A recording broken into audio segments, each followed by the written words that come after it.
Okay, so I found another interesting Reddit story while I was doom scrolling as usual, and I thought to share it with you guys. So he opens his post with, I'm a 28-year-old male, I have one older sister, and last year I flew to New York to surprise her and ended up discovering that almost everything our family believed about her life was a lie. So growing up, my sister Rachel was the one my parents pointed to when they wanted to make a point about what was possible if you worked hard enough, like she had good grades, and she was driven and she moved to New York at 24. And within a couple of years, she was sending photos from nice restaurants and talking about her apartment on the Upper West Side and her job at a marketing firm, where she was apparently climbing fast and making serious money, and my parents were so proud. They talked about her constantly, told every family member and family friend within a 10-mile radius about Rachel and her New York life and how well she was doing. I was always the other one, the one still figuring it out. And every holiday dinner had at least one moment where someone would say something like, your sister had her first promotion at your age, or Rachel always knew what she wanted, and I just sat there and nodded. Because what else do you do? And I want to be clear that I never resented Rachel for this, because I genuinely believed the picture everyone was painting of her was real, and I figured I just needed to catch up. Over the years, our family helped her out financially more than once. My parents sent her money for what she said was a deposit on a better apartment. My aunt wired her something when she said her car had been broken into and she needed to cover some costs, small amounts here and there, that always had a reasonable explanation attached, and because Rachel's life looked successful from the outside, nobody questioned it. Last spring, I had a work trip that took me through New York, and I decided to surprise her instead of telling her I was coming, because we hadn't seen each other in almost 2 years, and I thought it would be a nice thing, and I had the address from a birthday card she'd sent the previous year, so I took the subway after my meetings, and I walked to the street and I looked for the building number, and it didn't match anything on that block, and I double-checked the address and walked the street twice, and there was no building with that number. It just didn't exist. I stood on that sidewalk for a few minutes trying to figure out if I had the wrong street, and then I called her and told her I was in the city and wanted to come see her place, and she went very quiet for a second before she said she was actually out of town for work and wouldn't be back until the following week. And something in the way she said it, just a half second too slow, made me not believe her. So I told her no problem, and that I'd catch her next time. And I hung up, and I stood there on that street, and I started thinking. I didn't fly home the next morning. I stayed an extra day, and I did something I'm not entirely proud of, which is that I called the marketing firm she had been talking about for years and asked to be put through to her, and the receptionist told me nobody by that name worked there. And I asked if she had maybe left recently, and the receptionist checked and said there was no record of anyone by that name ever being employed there, and I thanked her and hung up.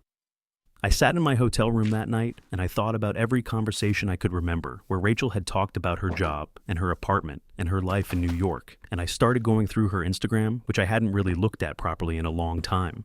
And the photos were all there. Nice restaurants, nice interiors, a few shots of what she had always said was her apartment, and I looked at those interior photos very carefully, and I did a reverse image search on a few of them, and 2 of them came back as stock photos from a real estate listing website. I didn't sleep much that night. I flew home the next day and I didn't tell my parents anything because I didn't know what to tell them yet. And I spent the next 2 weeks going back and forth in my own head about what to do. Like, part of me wanted to call Rachel directly and give her the chance to explain before I said anything to anyone. And part of me was just trying to understand why. Like, if she had been struggling, why hadn't she just said so? Our family wasn't the kind that would have judged her for that. We would have helped her. We had been helping her, just not in the way any of us realized. I finally called her on a Sunday afternoon, and I told her what I had found, the address that didn't exist, the firm that had no record of her, the stock photos, and I told her I wasn't calling to attack her. I just needed to understand what was actually going on. And she was silent for a long time, and then she started crying, and what came out over the next hour was not what I had expected. Rachel had moved to New York at 24 with every intention of making it work, but the city had been harder than she'd prepared for, and the job she'd moved for had fallen through within 6 months. And instead of telling our family, she had just kept the story going. And over the years, the gap between the story and the reality had gotten wider and wider. And she had gotten more and more trapped inside it. Because the longer it went on, the harder it became to admit. And by the time I was calling her, she was living in a shared apartment in Queens with 3 roommates, working a reception job that paid enough to cover her share of the rent and not much else, and had been filling the gaps with the money our family kept sending. I asked her how long, and she said nearly 5 years. And I just went completely quiet. I told her I needed time to think, and I hung up, and I sat there for a long time. And then I did something that I think was the right call. Even though it was hard, I told my parents, not in an angry way, not to expose her, but because they deserved to know the truth, and because the situation wasn't going to fix itself, while everyone was still operating on false information.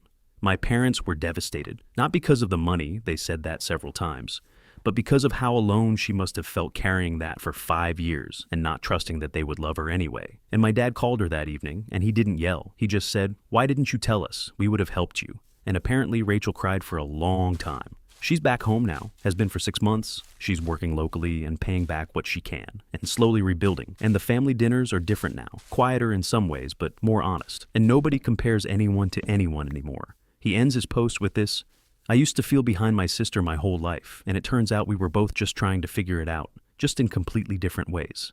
That last line is the one that really sits with you because the whole story isn't really about the lying. It's about what happens when the pressure to look successful becomes heavier than the fear of being found out. And I think a lot more people are living a version of this than anyone talks about. Maybe not to this extent, but that gap between the life you're showing and the life you're actually living. A lot of people know exactly what that feels like. Drop it in the comments if this hit you. I read every single one, and I'll see you in the next one.